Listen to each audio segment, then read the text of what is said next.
नमस्कार, MT live में आपका स्वागत है। जिंदगी, जैसा आपने कैप्शन देखा होगा, नीट मेडिकल में 676 अंक का विशाल स्कोर, एक विशाल स्कोर ही कहें, 676 ला करके खुद की जिंदगी बना ली। जिंदगी हमारे साथ है। और नीट परीक्षा के बारे में कुछ विवाद भी जो इस साल हो रहे हैं उस पर भी हम चर्चा करेंगे इसमें, कि उस विवाद से। लेकिन हमारे साथ जो अभी छात्रा है जिन्होंने ये सफलता अर्जित की है, उन विवादों को पार करके, मतलब उस विवाद से हमारे यहाँ के बच्चों का कोई संबंध नहीं है। और इस तरह अगर नीट में क्वेश्चन आउट या बाकी की बातें होती है, तो इसमें भी अगर कोई हमारे घर की बच्ची, कोई घर का बच्चा अगर इतना विशाल स्कोर ले आए, तो निश्चित रूप से ये प्रशंसा की बात है, ये तारीफ की बात है। और ये हमें प्रोत्साहित करना चाहिए और बाकी को भी इनसे, ऐसे स्टूडेंट से, ऐसे सफल छात्र से प्रेरणा लेनी चाहिए कि चाहे जो कुछ हो जाए, लेकिन हम अगर अपनी मेहनत पर भरोसा करेंगे तो हम इसमें compete करेंगे ही, हम सफलता अर्जित करेंगे और फिर हमारे डॉक्टर बनने का सपना भी पूरा होगा। नीट मेडिकल पर हमारा ये खास एपिसोड है और हम आपको बताते चलें कि आज जो हमारे साथ स्टूडेंट है, इनका नाम है जिंदगी। 2003 डेट ऑफ बर्थ है। पिता गोपाल कुमार गवर्नमेंट टीचर है, माता पिंकी कुमारी हाउसवाइफ है। लेकिन आप देखें कि एक हाउसवाइफ का क्या रोल होता है किसी बच्चे को संभालने में। किसी, खास करके अगर माता किसी सर्विस में है तो हम समझते हैं कि उससे भी ज़्यादा रोल अक्सर एक हाउसवाइफ का हो जाता है। वो घर सजाती है, घर संवारती है, सिर्फ वो घर के काम नहीं करती है। हम जानेंगे जिंदगी से इसमें। 10th जिंदगी ने होली क्रॉस स्कूल से, होली क्रॉस स्कूल मधेपुरा का प्रतिष्ठित स्कूल, वहाँ से 2018 में 94.2% मार्क्स से इन्होंने किया। 12th भी होली क्रॉस से ही इसने पास की 2020 में 92.8% से। मधेपुरा वार्ड नंबर 18 की निवासी हैं। और हम आपको बता दें कि 676 आउट ऑफ 720 और इनका AIR रैंक 10,871 है, 10,871 है। कैटेगरी रैंकिंग इनका 4493 है, OBC।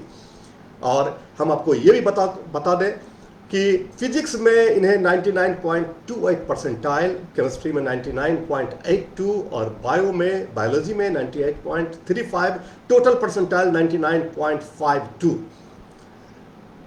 कोटा में इन्होंने LN कैरियर में कोचिंग मिली थी और ये इनका चौथा अटेम्प्ट है। अटेम्प्ट के बारे में हम पहले भी कहते रहे हैं कि पहले, दूसरे या फिर अटेम्प्ट से नहीं घबराना है। हो सकता है कि अगला अटेम्प्ट आपके लिए सफलता लेकर के आए। और ये चौथे अटेम्प्ट में भी जमे रहना, 3 अटेम्प्ट में और सफलता मिलने के बाद भी जमे रहना, ये दर्शाता है कि किसी की जिद ऐसी हो सकती है जो सारी बाधाओं को तोड़ करके सफलता का मुकाम हासिल कर ले, ऐसी भी जिद हो सकती है। जिंदगी, आपका बहुत बहुत स्वागत है हमारे एमटी लाइव में। चलिए हम सवालों पर आएंगे, कुछ सवाल पूछेंगे और फिर जिंदगी से जानेंगे कि कैसे इसने सफलता अर्जित की और क्या क्या इसमें और भी फैक्टर्स रहे। जिंदगी, सबसे पहले हम ये जानना चाहेंगे कि ये आपका चौथा अटेम्प्ट था। yes. पहले अटेम्प्ट में जैसी जानकारी मिली कि 435 मार्क्स। दूसरे अटेम्प्ट में जो कोविड का समय था, वो पहला अटेम्प्ट 435, जो कि बहुत कम होता है। दूसरे अटेम्प्ट में 546। तीसरे अटेम्प्ट में मात्र 4 अंक की वृद्धि हुई और 550, 550। ये चौथे अटेम्प्ट में अचानक 676 का मार्क। ये 3 अटेम्प्ट में क्या आपका हौसला नहीं टूटा? क्या आपकी हिम्मत नहीं टूटी? क्या लगा नहीं कि अब हमसे नहीं होगा? क्या लगा? सर, पहले 2 अटेम्प्ट में तो लगा कि अब थोड़ा सा और अगर मेहनत करेंगे तो हो जाएगा। लेकिन जब 2 अटेम्प्ट्स में नहीं हुए तो तीसरे अटेम्प्ट के बाद मैंने डिसाइड कर लिया था कि अब इस फील्ड में नहीं रहना है, इसको छोड़ करके किसी और फील्ड में जाना है। बट उस समय मम्मी ने मेरे से एक बात कही कि तुम अगर दूसरे फील्ड में जाना चाहती हो तो इससे कोई प्रॉब्लम नहीं है, लेकिन अगर ये सोच के जा रही हो कि डर करके दूसरे फील्ड में चले जाते हैं, ये फील्ड मेरे से नहीं होगा, तो वो गलत है। अगर आपसे कोई चीज़ नहीं हो रहा है तो उस पर आप अपना हार्ड वर्क दीजिए, फोकस कीजिए, तो वो चीज़ एक ना एक दिन ज़रूर हो जाएगी। बस फिर वापस से मैंने इसी सोच के साथ स्टार्ट किया कि एक अटेम्प्ट पूरी मेहनत के साथ देते हैं, फिर जो होगा वो देखा जाएगा। और फिर मैंने प्रॉपर स्ट्रैटेजी के साथ वापस से स्टार्ट किया सब कुछ, और फिर फोर्थ अटेम्प्ट में हो गया। तो ये जैसे चौथे प्रयास में जब हुआ होगा, जब ये खासी सफलता, एक बड़ी सफलता, वो भी जब आपने देखा होगा कि अंक जब निकला था 4 जून को संभवतः, जिस दिन ये लोकसभा चुनाव के परिणाम घोषित हुए थे, उसी दिन शाम में अचानक नीट के रिजल्ट, जबकि 14 जून को ये निकलने वाला था पहले के अनुसार। तो उस समय में जब आपने रिजल्ट को देखा होगा, जब खोजा होगा अपना रोल, जो भी रजिस्ट्रेशन नंबर और डेट ऑफ बर्थ डाल के जो खोजने का प्रोसेस था उसके वेबसाइट पर, तो ये मार्क्स अचानक 676 देख करके कैसा लगा, क्या फील हुआ अचानक? क्योंकि ये लग रहा होगा कि ये काफ़ी अच्छा मार्क्स है, और रैंकिंग भी आपकी ऑल इंडिया का 10,871 है, तो ये भी इंश्योर करता है कि गवर्नमेंट मेडिकल कॉलेज में एडमिशन होना तय है। तो उस समय में कैसा लगा अचानक कि मतलब इतने अच्छे, मतलब पिछले अटेम्प्ट से, थर्ड अटेम्प्ट से इतने अधिक मार्क्स की वृद्धि हो गई, कैसा फील हुआ उससे? सर सबसे पहले तो एकदम शॉक लग गया कि 4 जून को रिजल्ट आ गया, और फिर जब मैंने रिजल्ट देखा तो बस एक ही चीज़ याद आ रही थी कि वो 4 साल का मेहनत, पेरेंट्स जिन्होंने मेरे लिए इतना कुछ सेक्रीफाइस किया, बस मेरे दिमाग में यही सब चल रहा था कि फाइनली आज वो दिन आ गया जिसके लिए हम लोग 4 साल से वेट कर रहे थे। फिर रिजल्ट आने के बाद सबसे पहले मैंने अपने फादर को कॉल किया और बस बोला कि am I talking to father of doctor Zindagi. अच्छा। तो वो शॉक हो गए कि अचानक ये क्या बोल रही है, तो वो बोलते पता नहीं। फिर मैंने बताया कि रिजल्ट आ गया है और इतने इतने नंबर है, तो उन्होंने बस एक ही चीज़ किया कि फाइनली तुम जो चाहती थी वो कर ली। जी, देखिए कितने मतलब बड़ी खुशी, एक हमें लगता है कि वो जो समय होगा, वो मोमेंट होगा, उस परिवार के लिए एक असीमित खुशियां लेकर के आया होगा, जिस समय में जिंदगी ने अपने पिता को फोन करके ये पूछा अंग्रेजी में, जिसका हिंदी ये है कि क्या मैं डॉक्टर जिंदगी के पिता से बात कर रही हूँ, पापा से बात कर रही हूँ। तो उस समय एक पिता का एहसास आप महसूस कर सकते हैं कि जिसने अपने बच्चे से इतनी उम्मीदें रखी थी, और वो खास करके 3 बार, जब 3 अटेम्प्ट में जब नहीं हुआ होगा, तो हो सकता है कि पिता की उम्मीदें, हालांकि एक बात तय है कि हम, जैसा हमें जानकारी मिली है कि माँ की उम्मीद पूरी तरह से बनी हुई थी। माँ इनके साथ कोटा में रह रही थी, और जब हमने इनकी माँ से बात की तो उन्होंने ये बताया कि हम जो है पूरी तरह लगे हुए थे कि जो नहीं तुम्हें करना ही है, तुमसे हो जाएगा। और एक भरोसा, हम यही कहेंगे कि कोई भी पेरेंट्स है अपने बच्चों पर से भरोसा कभी न खोएं,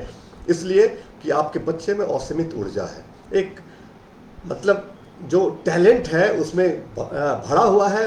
कहीं कोई परिस्थिति ऐसी है कि वो टैलेंट तब तक सामने उभर के नहीं आ रहा है। जैसे जिंदगी की कहानी आप जब देखेंगे तो इसी तरह की बात आती है, ढेर सारी टिप्पणियां आ रही हैं और ढेर सारे लोग भी जुड़ गए हैं। हम टिप्पणियों को हम लेते जाते हैं, और राहुल कुमार एक फ्लावर का इमोजी भेज रहे हैं, आशुतोष छोटू कह रहे हैं कॉन्ग्रेचुलेशंस, आलोक यादव कॉन्ग्रेचुलेशंस, आशुतोष छोटू कह रहे हैं काफ़ी दिनों बाद आज हम MT लाइव से जुड़ा हूँ, बहुत बहुत शुक्रिया आपका आशुतोष जी।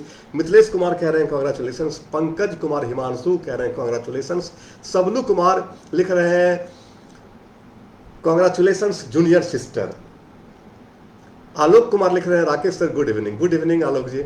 MK मशाल सर लिख रहे हैं बधाई हो जिंदगी तुम्हें, be an example for others. MK Mashal sir यहाँ शिक्षक रहे हैं, बाद में अभी दूसरे जगह हैं, मधेपुरा में ये अच्छे शिक्षक के रूप में इनकी गिनती होती रही है। पंकज प्रवीण लिख रहे हैं कांग्रेट्स, एडवोकेट कैलाश प्रसाद यादव लिख रहे हैं कॉन्ग्रेचुलेशंस। कैलाश प्रसाद यादव हैं और इनके भी पुत्र एम्स ऋषिकेश में मेडिकल में 3रा साल या 4था साल भी होगा, और यहाँ 2 बार हमारे स्टूडियो में आ चुके हैं। प्रीति यादव लिख रहे हैं बहुत बहुत बधाई जिंदगी। बिल्कुल, ये देखिए एक धनंजय कुमार कह रहे हैं कॉन्ग्रेचुलेशंस। एडवोकेट कैलाश प्रसाद यादव फिर से लिख रहे हैं जिंदगी यू गिव, जिंदगी योर पेरेंट्स, जिंदगी योर पेशेंस। अभिमन्यु कुमार कह रहे हैं कॉन्ग्रेचुलेशन। अमन प्रकाश लिख रहे हैं कॉन्ग्रेचुलेशन। ढेर सारी टिप्पणियां आपके लिए आ रही है, लोगों की बधाइयां आ रही है। निश्चित रूप से बधाई के पात्र हैं, आपने कुछ ऐसा काम किया है कि मधेपुरा का नाम रोशन किया है, न सिर्फ अपने परिवार का नाम रोशन किया है, बल्कि पूरे मधेपुरा, पूरे इलाके का नाम रोशन किया है। और हम लोग भी काफ़ी प्रसन्न रहते हैं जब हमारे इलाके की बच्चियाँ, खास करके बेटे हों चाहे बेटियाँ, जब जो बहुत दिनों से बिल्कुल बेटियों की सफलता की दर काफ़ी कम थी 10 साल 15 साल पहले तक, लेकिन अब जो है माता पिता का भी भरोसा बेटियों में काफ़ी बढ़ गया है। हम एक चीज़ पर आते हैं पहले, इसकी तैयारी पर। एक क्योंकि बहुत सारे एस्पायरेंट्स हैं जिन्होंने इस बार जिन्हें असफलता मिली है, बहुत कम कम मार्क्स भी हमने देखा, 300 कुछ 400 कुछ, जबकि अच्छा खासा मेहनत उन्होंने भी किया था, कहीं ना कहीं चूक। तो हम ये चीज़ बताएंगे, ये चीज़ हम आपसे जानना चाहेंगे कि चौथे अटेम्प्ट में हुआ तो बाकी 3 अटेम्प्ट में कहीं ना कहीं कोई कमियां तो रह गई होंगी। उन कमियों के बारे में आप बताएं ताकि जो इस बार जिन्हें नहीं हुआ है या फिर जो आगे नीट का एग्जामिनेशन देने वाले हैं उन्हें पता चल जाए कि किन कमियों को हमें दूर करना है, क्या क्या कमियां रह गई थी, क्या लग रहा है? सबसे पहले तो आपको फर्स्ट ऑफ ऑल ये डिसाइड कर लेना होगा कि आपको किस फील्ड में जाना है।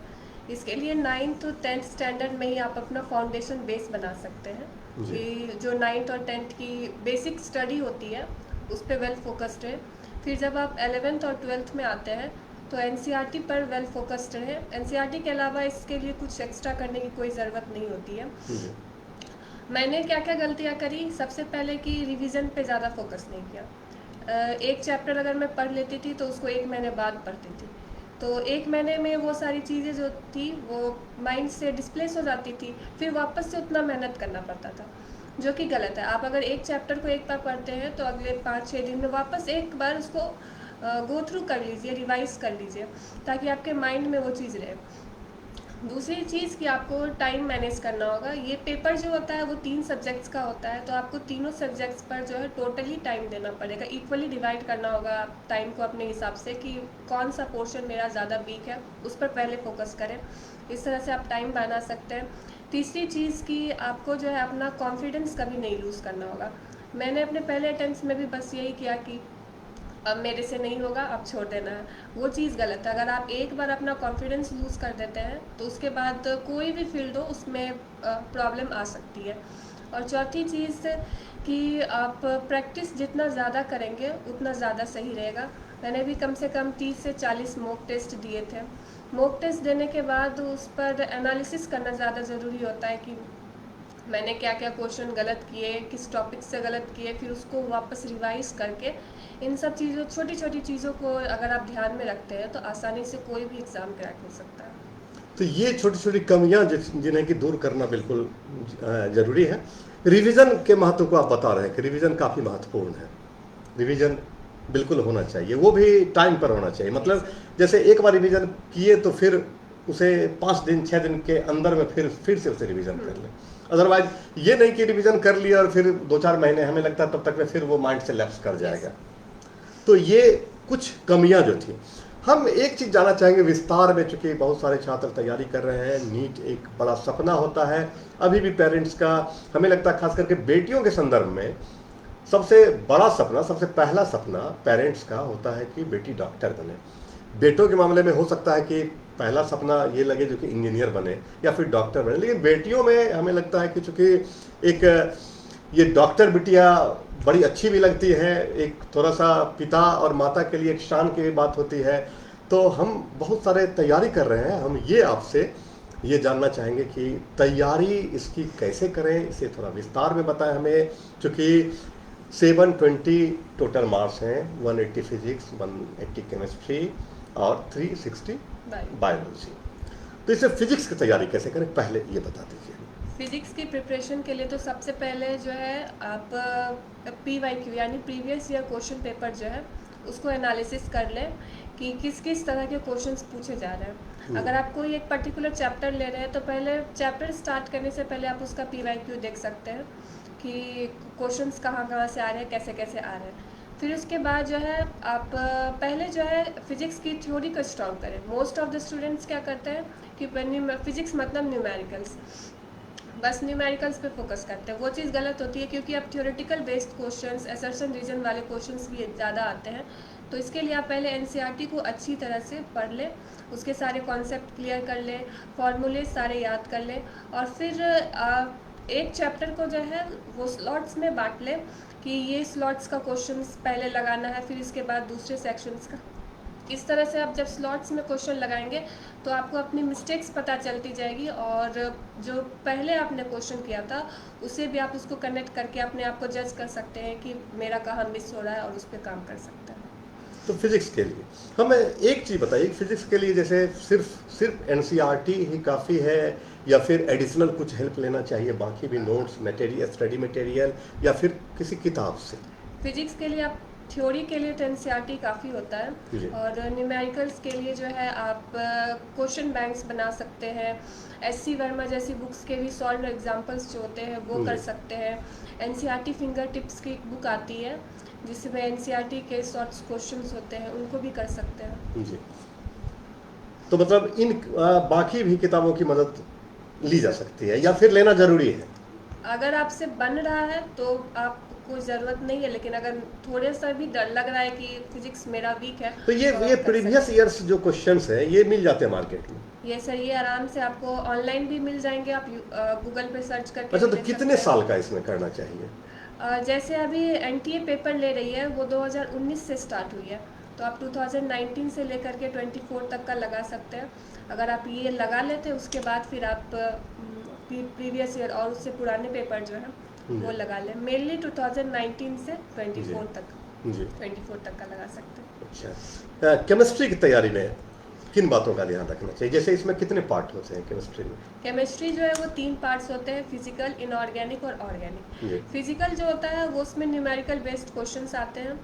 इनऑर्गेनिक जो होता है उसमें जो है आपको एक्सेप्शंस वाले क्वेश्चंस, कुछ कॉन्सेप्ट फैक्ट्स वाले क्वेश्चंस आएंगे। ऑर्गेनिक जो होता है वो भी थोड़ा सॉल्व करने वाला होता है। जी। तो इनऑर्गेनिक के लिए तो आपको प्रैक्टिस करना ही पड़ेगा, जी। क्योंकि उसमें जैसे फिजिक्स में आप सॉल्व करते हैं न्यूमेरिकल्स, वैसे इसमें भी न्यूमेरिकल्स आते हैं। जी। इनऑर्गेनिक के लिए जो है आपको एनसीईआरटी पे वेल फोकस्ड रहना होगा, जी। क्योंकि अभी जैसा पेपर आता है उसमें एनसीईआरटी बेस्ड क्वेश्चंस ज़्यादा होते हैं। एनसीईआरटी के इंडेक्स क्वेश्चन हो गए या फिर बाहर के जो क्वेश्चन होते हैं उससे आता है।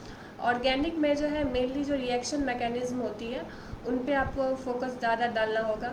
एनसीईआरटी में न्यूमेरिकल सारे दिए, एनसीईआरटी में सारे जो होते हैं रिएक्शंस दिए रहते हैं, उनको आप कर सकते हैं। और एक ऐसा भी कर सकते हैं कि एक बड़ा सा बोर्ड ले लिया या कार्डबोर्ड ले लिया जिसमें जितने भी एनसीईआरटी के रिएक्शंस है वो सब लिख करके आप वॉल पे लगा सकते हैं, और रेगुलरली उनको आपको देखना पड़ेगा, क्योंकि रिएक्शंस जो होते हैं वो एक बार में याद नहीं होंगे। जी। तो उनके लिए आपको उसको रेगुलरली रिवाइज करना पड़ेगा।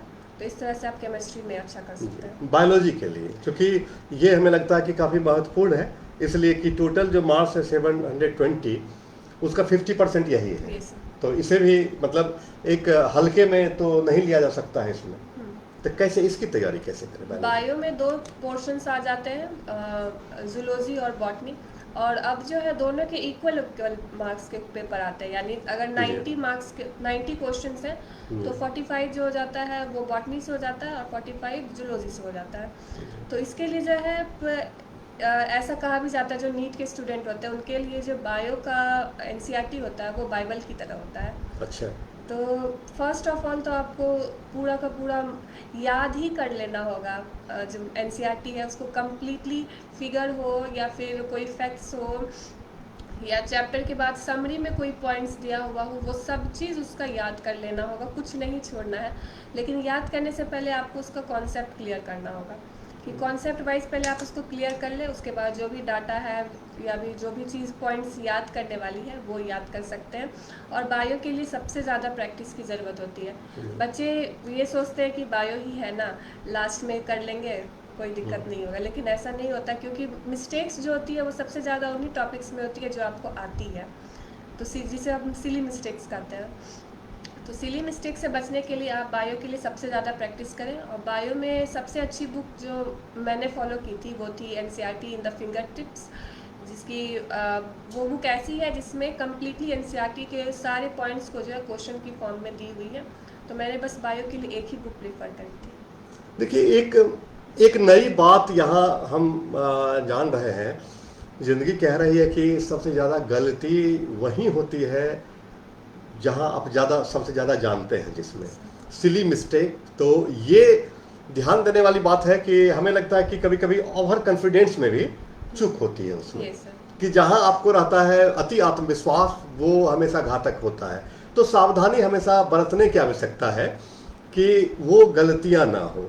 अच्छा, नीट के बारे में इस बार जो एक विवाद जो इसमें हुआ, तो इसमें दो चीज आपसे हम जानना चाहेंगे कि क्या सिलेबस इस बार कुछ कम किया गया था पहले से?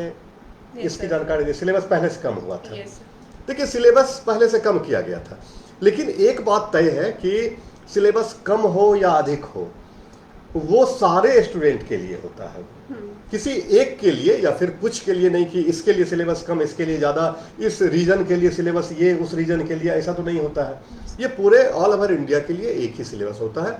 सिलेबस कम अगर छोटा किया गया तो फिर सबके लिए छोटा किया गया, उसका अगर बेनिफिट मिलेगा तो सबके लिए मिलेगा। वैसे भी एक बात तय है कि सिलेबस छोटा या बड़ा बहुत मायने नहीं रखता है। अगर आपको मामूली एक किसी सिलेबस में अगर एक शब्द का अगर सिलेबस हो जाए केमिस्ट्री, तो फिर उसके बाद समझ में नहीं आता है कि कहाँ से क्या पढ़ें। तो सिलेबस छोटा जो है वो ये नहीं कि छोटा कुछ उससे हानि है या बेनिफिट है, वो नहीं है। दूसरा सवाल जो इसमें एक जो एनटीए ने क्लैरिफिकेशन के दौरान में किया था, या फिर कुछ लोगों का कहना था जो कि क्वेश्चन पेपर इस बार हल्के थे अन्य वर्षों की तुलना में, क्या ऐसा था? नहीं सर, सबसे पहले क्वेश्चन पेपर तो हल्के नहीं थे और ना ही बहुत ज़्यादा हार्ड थे। जैसा हर साल मॉडरेट लेवल का पेपर आता था वैसा ही था। फिजिक्स थोड़ा टफ, केमिस्ट्री इजी, बायो भी इजी। जैसा पेपर हर साल रहता था वैसा ही था। वैसा ही था, कोई ऐसी बात हाँ, नहीं थी। ना ही कोई क्वेश्चन बाहर से आए थे, सारे क्वेश्चन एनसीईआरटी बेस्ड थे। जी जी। हमें एक चीज बताएं कि आपने कोचिंग की थी एलन कैरियर कोटा में। यस जी, कोचिंग का कितना महत्व है इसमें, सर। या जब फिर सेल्फ स्टडी करके भी इसे किया जा सकता है? कोचिंग के महत्व के बारे में पहले बताएं। सर, जब मैंने कोचिंग ज्वाइन करी थी तो मेरे सर ने बस एक ही बात कही थी कि यहाँ आने के बाद जो है ये मत सोचना कि कोटा आकर के कोचिंग कर लिया तो नीट हो जाएगा। जी हमारा काम बस जो है तुम्हें गाइड करना है, तुम्हें सही डायरेक्शन पे ले जाना है कि क्या तुम्हें पढ़ना है, क्या चीज़ को अवॉइड करना है। बाकी काम तुमको खुद करना होगा। तुम जितना ज़्यादा अपना सेल्फ स्टडी करोगी, अपना टाइम मैनेज करोगी, उतना ज़्यादा स्कोरिंग जो है वो तुम्हारा अच्छा होगा। तो अगर कोई स्टूडेंट घर में भी रह करके पढ़ाई करता है तो वो भी आराम से नीट क्लियर कर सकता है, लेकिन उसके लिए उसे अपने आप पे कॉन्फिडेंस रखना पड़ेगा और जितना ज़्यादा हो सके सेल्फ स्टडी पे फोकस करना होगा। तो सेल्फ स्टडी जो है वो ज़्यादा ज़रूरी है कोचिंग इंस्टीट्यूट के अलावा। अच्छा, जैसे अपने इलाके में, हमारे मधेपुरा या फिर कोसी के इलाके में अक्सर बहुत सारे ऐसे छात्र हैं जो कि जा नहीं पाते हैं वहाँ, कोटा तक जाना उनके लिए संभव नहीं है उनके। लेकिन कई उदाहरण हमने देखे हैं पिछले कई साल में जो कि जिसने घर में रह कर के तैयारी की और उसने सफलता अर्जित की, नीट में स्कोर लाया। तो इससे भी ये लगता है कि सिर्फ कोचिंग ही, मतलब कोचिंग होना ही चाहिए, ऐसा कोई जरूरी नहीं। नो सर, अब वैसे ऑनलाइन सोर्सेज भी बहुत सारे हो गए हैं। स्टडी है। यस सर, आप फ्री ऑफ कॉस्ट में आपको यूट्यूब पे वीडियोस मिल जाएंगे चैप्टर वाइज। आप जितना देखना चाहें उतना। आपको पढ़ने के लिए टाइम कम पड़ जाएगा, लेकिन यूट्यूब पे वीडियोस कम नहीं पड़ेंगे, इतने ज़्यादा वीडियोस अवेलेबल है। तो बहुत सारे स्टूडेंट्स ऑनलाइन वीडियोस देख करके भी क्लियर कर लेते हैं। जी बिल्कुल, इस तरह के भी एग्जाम्पल कई आए हैं जो कि ऑनलाइन वीडियो यूट्यूब पर देख करके, या फिर बहुत सारे क्लासेज हैं उस पर, जैसे फिजिक्स के लिए क्लास है, फिजिक्स वाला जो है जो अलग सर का है, या फिर केमिस्ट्री के लिए अलग है। तो वहाँ से भी कुछ कुछ अपना ज्ञान अर्जित करके बहुत लोग तैयारी कर लेते हैं। अच्छा, एक चीज़ बताइए जिंदगी की, एक दिनचर्या क्या होनी चाहिए, एक तैयारी करने वाले की दिनचर्या क्या होनी चाहिए?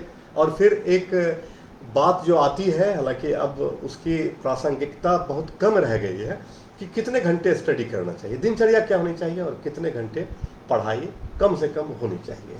सर, अगर बहुत सारे स्टूडेंट्स ऐसे होते हैं जो दिन में सो जाते हैं और रात में प्रिपरेशन करते हैं पढ़ाई, ऐसा मुझे नहीं लगता ये सही होता है कि आप अपना डेली रूटीन को जो डिस्टर्ब करके पढ़ाई कर रहे हैं। यूजुअली आप जैसे सवेरे जग सकते हैं और जल्दी फिर पढ़ने बैठ करके वापस लेट नाइट ना करके जल्दी सो जाएं, वो ज़्यादा सही रहता है। मैं भी यही करती थी, 4 बजे उठती थी, 4 से 6 पढ़ लिया, फिर उसके बाद 6 बजे से क्लास गई। फिर वापस आ करके खाया और फिर थोड़ा देर रेस्ट ज़रूर करती थी। उसके बाद फिर शाम में वापस पढ़ने बैठ गई और 11 साढ़े 11 तक जो है मैं सो जाती थी, क्योंकि आपको नींद भी कंप्लीट लेना पड़ेगा, नहीं बिल्कुल तो बिल्कुल। फिर आप फोकस नहीं कर पाएंगे। एक दो दिन अच्छे से पढ़ाई हो जाएगा, लेकिन रेगुलरली इस तरह से पढ़ाई नहीं हो पाएगा। और टोटली मैं लगभग 6 से 7 घंटे रेगुलर स्टडी करती थी। और अगर किसी दिन लगता था कि आज नहीं हो रहा है मेरे से पढ़ाई, तो मैं उस समय पढ़ाई से ब्रेक ले करके मैं अपनी हॉबीज़ पर फोकस करती थी। जैसे मुझे पेंटिंग करना अच्छा लगता था, बिल्कुल जी। तो मैं पेंटिंग कर लेती थी ताकि मेरा माइंड जो है वापस रिफ़्रेश हो जाए। या फिर मम्मी जैसे मुझे किचन में भेज देती थी कि कुछ बना के खा लो, इससे भी थोड़ा माइंड रिफ़्रेश हो जाता था, फिर वापस पढ़ने बैठ जाती थी।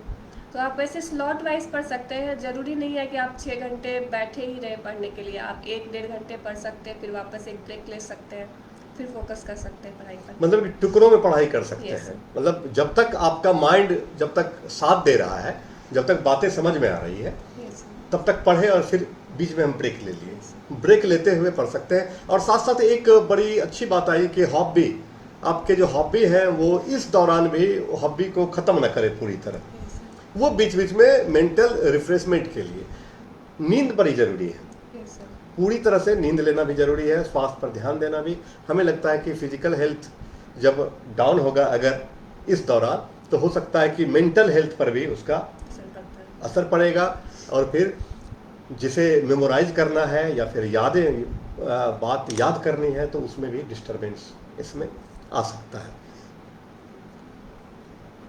लेकिन वहाँ जब आप अध्ययन कर रही थी तो वहाँ पता चला कि आपकी मम्मी भी साथ रह रही थी, यस सर। और वो खाने पीने या इससे जो भी वो समस्या खास करके आती है, हमने एक बात देखी है कि कोटा से कई अभिभावकों ने अपने बच्चों को वापस ले लिया है तबीयत खराब होने के कारण, या फिर बहुत सारी ऐसी चीज़ें होती हैं। तो ये एक प्लस पॉइंट जो लगता है कि आपके साथ ये बात थी कि माँ के हाथ का खाना, स्वस्थ खाना, और फिर पूरी तरह से पढ़ाई करना। तो ये तो एक हम समझते हैं कि किसी भी पेरेंट्स का ये डेडिकेशन, ये तो हम ये भी एक तरह से लोगों को भी सजेशन देते हैं कि अगर मदर अगर हाउसवाइफ है, बेटी अगर पढ़ने जा रही है, तो कहीं से कोई ये समस्या नहीं है कि आप भी थोड़ा सा समर्पण बच्चों के लिए कर सकते हैं। क्योंकि बाहर रहने पर, कहीं पीजी में रहने पर या फिर कहीं हॉस्टल में रहने पर, खाने का या फिर स्वास्थ्य संबंधित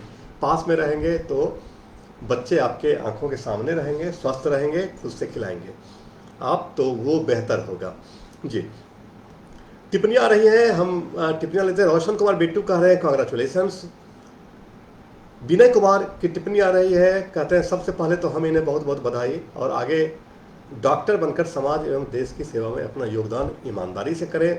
वशीमुद्दीन राही स्टार का इमोजी भेज रहे हैं। प्रिंस यादव कहते हैं कांग्रेचुलेशन जिंदगी।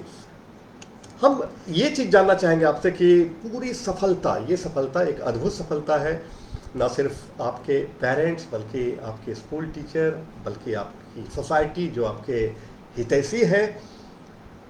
एक अलग बात है कि जो आपके विरोधी रहेंगे वो भी आपको बधाई दे रहे होंगे, क्योंकि बधाई देना उनकी लाचारी है।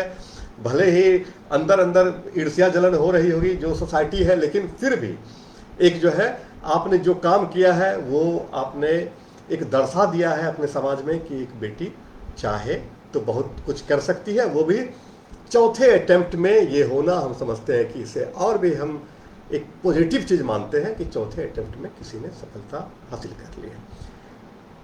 कई सारे लोग होंगे जिसने मोटिवेट किया होगा, जो आपके ऊर्जा का स्रोत रहे होंगे, आपके पेरेंट्स या फिर और भी। तो सफलता का श्रेय आप किन लोगों को देना चाहेंगे? सर, सबसे पहले तो मेरे पेरेंट्स, मेरे से ज़्यादा हार्ड वर्क तो मेरे पेरेंट्स ने किया। मम्मी मेरे साथ रहती थी। एक चीज़ हम बीच में आपको बताते हैं, ये बड़ा डेंजरस क्वेश्चन है।